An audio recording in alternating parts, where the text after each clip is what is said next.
everybody, it's Katie and Mike. Say hi, Mike. Hi, everybody. We are back for Agent Carter reviews. We're a little late with this one. Just a tad. By 6 days. But we are catching up. And this episode is, gosh, and I did not look to see what episode is it, number? It's episode 5, I believe, or 6. The Atomic Drop? Job. Yeah, the Atomic Job. I'm looking again. I have it up here. And it looks like it's episode 5. 5. So, and it's called The Atomic Job. And it is a heist episode. Yes. And it's so nice to see Peggy again have an actual team instead of having to do everything herself because no one would trust her with anything. Yes, that's a strength of this episode. It's really a strength. So essentially, she finds out through Dr. Wilkes, who he finds out can absorb the dark matter similarly to Miss Frost.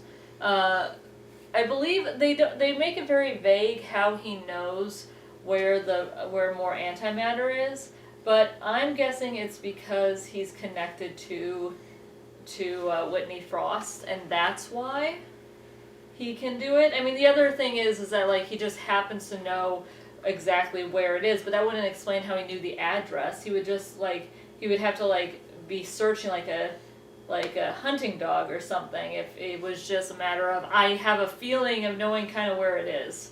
That's why I'm thinking that it's because he's connected to Frost because they both got the antimatter connected.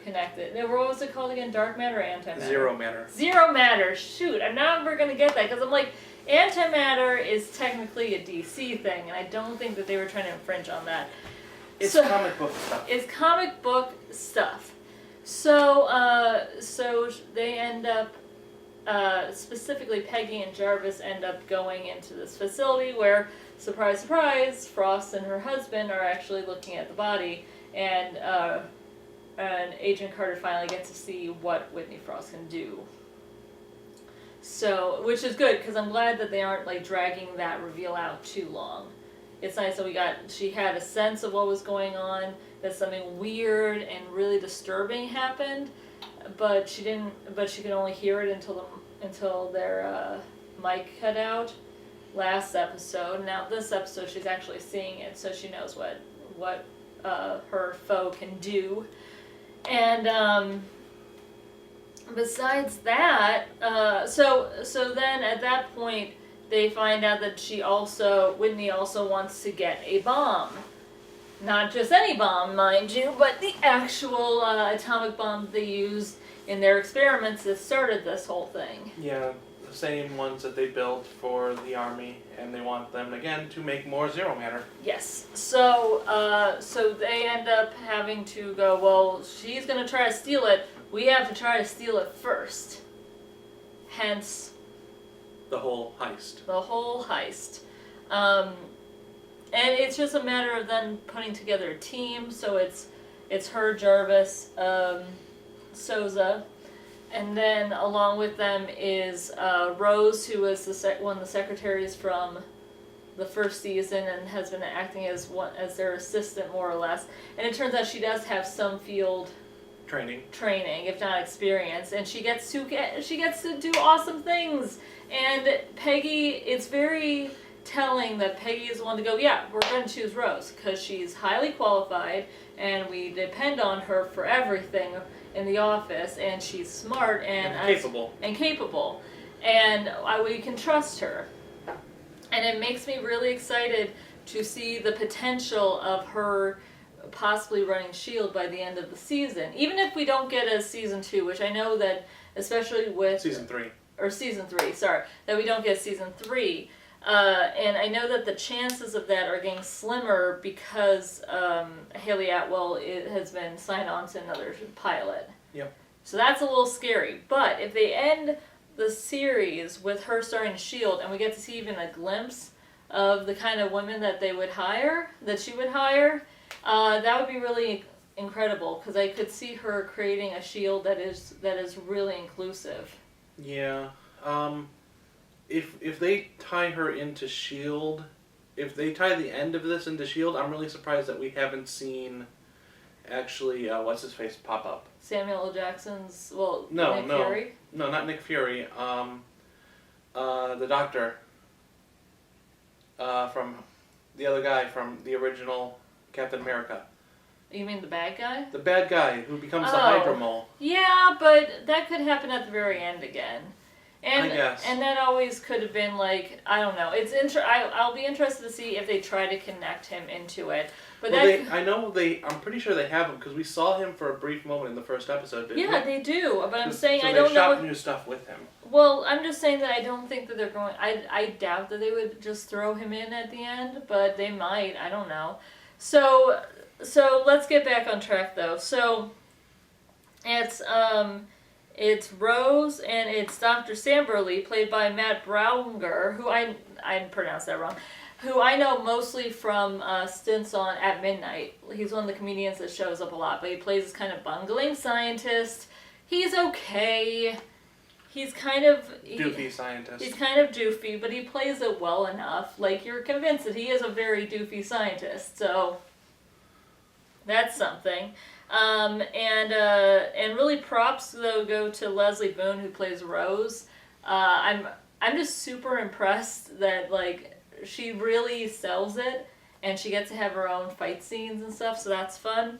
And we also, the guy that they steal the key from so that they can get into the facility happens to be Ray Wise, who, if you are a fan of Twin Peaks, you will know is Laura Palmer's dad. So, if you really love character actors from the 90s... This is your show. Yeah, this is your show. Well, that, and honestly, like, if you like Twin Peaks actors... Oh, look, my new phone just bleeped. I don't know why. Oh, because I have notifications for everything on this phone, and I'm not entirely sure how to set it off yet. So apologies if you keep hearing bloop bloop. But yeah, if you like Twin Peaks actors, then there's also what's his face on Agents of S.H.I.E.L.D. Yes. So that's the guy also who plays Daisy's father. Yeah, exactly. Unless he died in the last, we haven't been watching 12 episodes. And then, so it's just them, like, it's very much an action-y episode, them doing the heist. I'm trying to think if there's anything else. Sousa proposes to his girlfriend at the beginning of the episode, which is very sweet. Even though it's kind of awkward also, for a few reasons. I mean, one, he loses the ring, which he finds is charming. And to be fair, like, of all the, like, proposal, it's not the worst story to be like, he was so nervous, he lost the ring, and then at the end of the episode, she comes back in again, because Peggy got stabbed. Yeah, so then Peggy gets stabbed, and we will talk about the stabbing in itself. Well, let's take that and place it to the side, because I have some notes. Okay. But I did like the fact that you got to see another woman be super capable in this episode, which is something that they've done a really good job of. We have, the main villain in Whitney Frost, who is super capable and super intelligent and like a genius. And so we get to see her, even though we're not supposed to be rooting for her, in her element, which is cool. As well as slowly gaining evil superpowers, which in itself is really satisfying to watch. And then we, of course, have Peggy, who is, again, super capable and good at what she does. We get to see Rose really shine, which is really great. And then we also get to see... We didn't get to see Mrs. Jarvis, which really bums me out. We need to see more Mrs. Jarvis. You gave us this wonderful first 2 episodes with the character, and now you've taken it away from us. There have been 3 episodes now with no Mrs. Jarvis. And that's a problem to me. So change that up, maybe. And then... yes, the show that they've already shot, finished shooting. Yes, and they should go back. Into tiny episodes. I don't care. And then, but luckily we also get to see... the nice actress who they already paid. Dang it, I did the wrong thing there. And then, but then what is her name? And of course I can't find her now.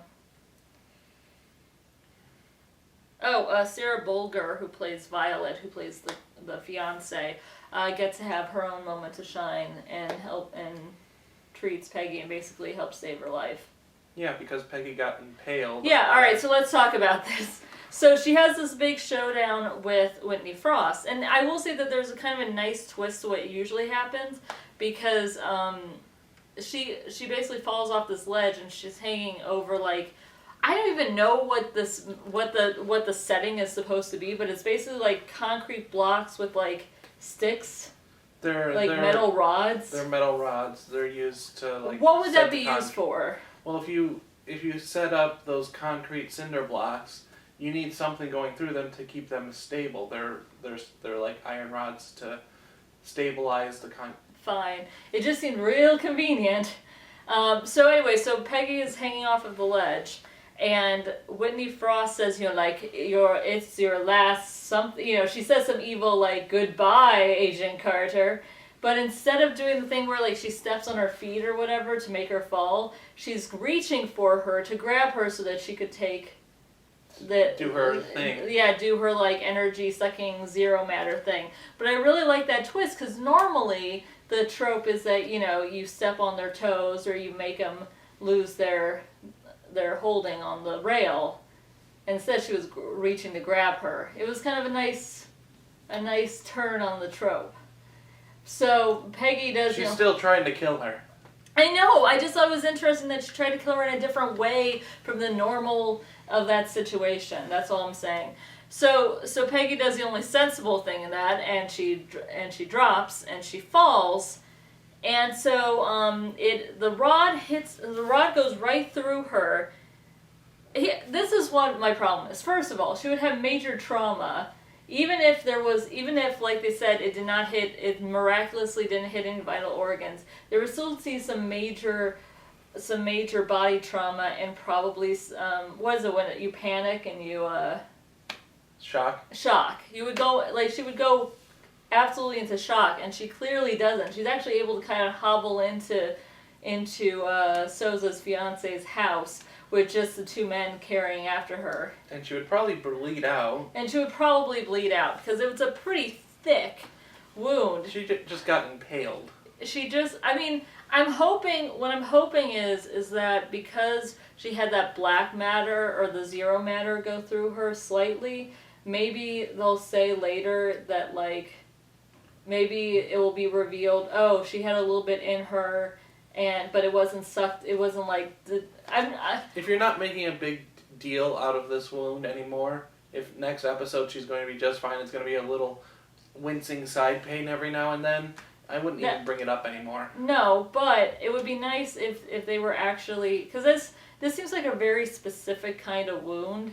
And it feels like to me that if they were going to do that, instead of having it be like, I don't know, anything where she fell onto like something hard, like where she had a slightly softened blow but it would still hurt. You get what I'm saying? Like, to have that very specific kind of wound, I want to believe that they're going somewhere with it. So, but the other thing that really bugs me about this is that we watched this again before we did the review. And granted, the rod might have slowed the movement, okay? Let's just say miraculously, again, the rod goes through her, on her side, goes out the other side, and it not only does not hit any major organs, but it also somehow also kind of slightly slows down the force of her. She would still smack the back of her head on concrete. Like, not even the rest of her body, like anything that, like how it might have actually, like, hurt her body. Just like her head smacking the concrete should give her a major head wound. Yeah, if not like an actual, like, skull split or, like, basically just dying. She should have at least had a terrible concussion, and nothing in the episode indicated that. Which is, again, why I'm wondering if maybe the zero matter is going to come back into play. And the fact that she had just enough of that, because they played out like that was supposed to be her finding out if it hurts. Like, that was supposed to be the goal, the use of it, is her realizing, oh, the zero matter really hurts. But you could kind of figure that out by the other people being in terrible pain before they died. So I'm thinking that it might be a plot point later on. Maybe. We'll see. We will see. So besides that, the other thing that was really driving the episode was Whitney Frost's ambition and hunger for the Zero Matter and how it's scaring the heck out of her husband. And also, they meet a new associate. Yeah, who I think it was said in the show, but I also saw some reviews bring it up that the show said that was like an ex of hers, like someone that she used to go around with. So obviously the guy probably does not have super great feelings about her husband, and it also makes sense why he would beat someone to a pulp. That actor, who we've seen in Wet Hot American Summer and a few other things, let me see, Ken Marino plays that mob boss, and wow, is that a departure for and I mean it's in a good way, like that is a major departure from like every other role I've ever seen him in. And he was super threatening. And it was like, I wouldn't say it's exactly Fisk-esque, because you have to get to like Netflix levels of violence, like that kind of graphic violence, in order to get to Fisk levels. But considering it was on ABC and like standards and practices for that particular network, I am actually really impressed by how intimidating they made him, because it is really like hair trigger aggression. And it's all in the voice too. Yeah, and also the fact that he, like, that shot of him, and you're just almost seeing it from the guy's perspective, maybe like a little bit higher, but you just seeing him beat that guy to pulp with the guy off frame, and just like that amount of blood on his fists is really intense and was done really well. And again, if you know him, this character actor, mostly from comedies like we do, it was really crazy to see him do something like this. Yeah. So I was really impressed. But yeah, and there's this very much a sense that Whitney Frost is not nearly as worried about him, but her husband definitely is, which will be interesting. She is clearly taking over, and her husband's getting more and more passive in his own, and afraid. Yeah. And not liking what his wife is doing, which should be some interesting conflict. Besides that, I'm trying to think if there's anything else. It was generally a relatively strong episode. It just wasn't, I think, as good as the last one, because the last one had all that great character stuff, and this one had some, but was mostly just fun, action-y, heist stuff. And now we're going to be building towards the climax. Close. How many episodes do we have again? It's 8 episodes, isn't it? I thought it might have been 10, but I can't remember. It's either 8 or 10. Okay. But we're either halfway done or just past halfway. Yeah, we're getting close. I think next week is we have 2 episodes. So that will be double. I don't know if we're going to do 2 reviews or we're just going to do 1 big review. I think we might just do 1 big review. Yeah, that usually works out better. Oh my goodness, you can tell I'm harder for today. So, solid episode, definitely keeps going forward with the path. I hope to see more of Wilkes soon, especially because he disappears at the beginning or at the end of the episode. I'm interested to see if they can do more with him than just him being like the home base guy. Granted, he's still moving the plot along. He's still a big part of it. It's not as if like him not having corporeal form doesn't mean that he's not having stuff to do, but at the same time I get why people are kind of annoyed at this particular trope of the man, like of the person who keeps disappearing as being put on like the one man of color in the larger cast. Yeah, he has been given sort of what we probably anticipated the role of Tony Stark would be, as the home base scientist guy that true. Occasionally went out in field work. Well, that's because the guy who's playing not Tony Stark, the guy who's playing Howard is doing Preacher right now. Because he's the main actor on Preacher. So I'm pretty sure he only had so many. He's also in the Warcraft movie. He is also in the Warcraft movie, but I don't think that's overlapping. It's not filming now. Yeah, exactly. Could have been filming then. He could have been filming during the first which makes sense because that's why he was barely in there either. Because the guy has movies to make, and like other TV shows, like AMC TV shows. Other things that make moolah. Yeah, exactly. That pay more moolah. That pay more moolah. So yeah, I thought it was well done. I will say the one thing that I wish had happened was instead of this episode having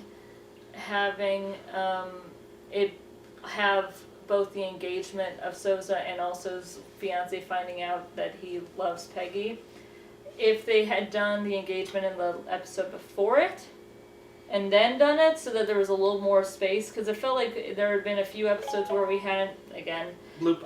bloop, where we hadn't seen it, where we hadn't seen her, and then we have this one where he finally proposes after dragging his feet on it, and then within an hour her making the discovery. Also, it was the way she phrased it that I think might have been a little off, because if she had said you left New York because of her, because you have feelings for her, that would have felt more true to me than her jumping to the conclusion that he was actually in love with her. Yeah. I feel like have feelings for totally would have connected with what she had seen their quiet moment together without it seeming like she was jumping to like the farthest she could have jumped. Yeah, because she jumped to some conclusions. Now, she's not wrong, but it doesn't make any sense for her to necessarily go to that Conclusion. point. Yeah, exactly.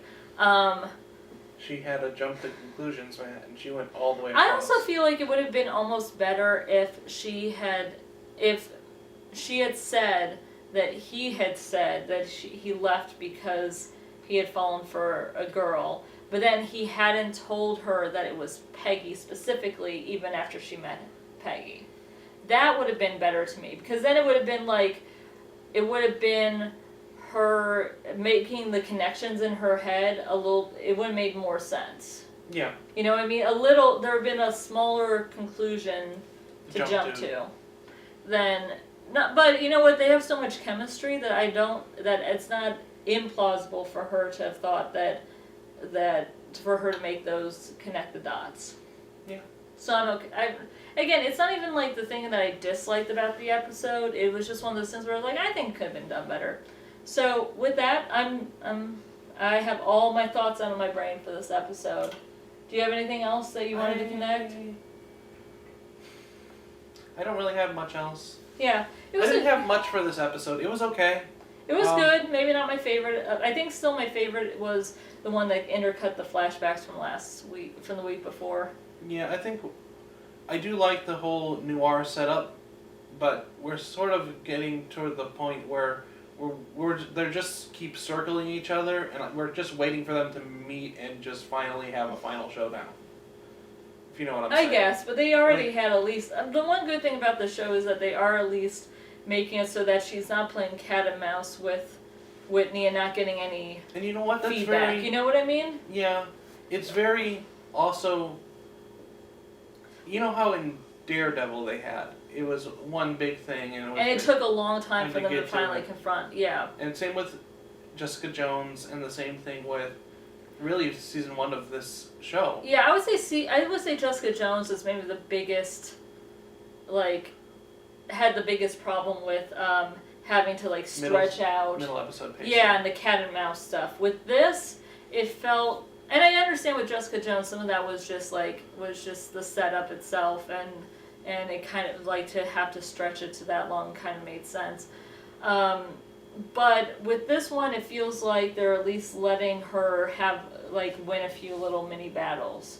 Her getting the bomb felt like it's not like she keeps losing and not being able to catch the bad guy. They do have successes within these small things where they can't quite get to finishing the day. Yeah, I think that's good, but I don't know. I kind of want maybe a little bit I don't know what Whitney's plan is sort of seemingly just power right now, and that sort of just can go anywhere. Yeah, that's true. And I kind of want to feel like I have some kind of arcing plan to her if we're going to stretch this out. Yeah, hopefully by next, especially once she figures out that her husband is not on board, I have a feeling that that's going to come into place and connect in more, and she'll have a better plan once she realizes that she doesn't have to have her husband hold her back. Yeah. So I want to see her plotting and scheming. I think you will see that. So next week, I believe Dottie is back. That was what the preview showed, so that's exciting. Been let loose by her friend Red Foreman. No, I think she gets like brought over to because Peggy needs her help. Oh, really? Yeah, so Peggy says we need all the help we can get. Let's get the crazy Assassin lady. Russian assassin, which is always a good idea. Always a good idea. Yep. So with that, we will see you, well, really in a few days, but we'll see you for the next couple episodes. Bye, everybody. Bye.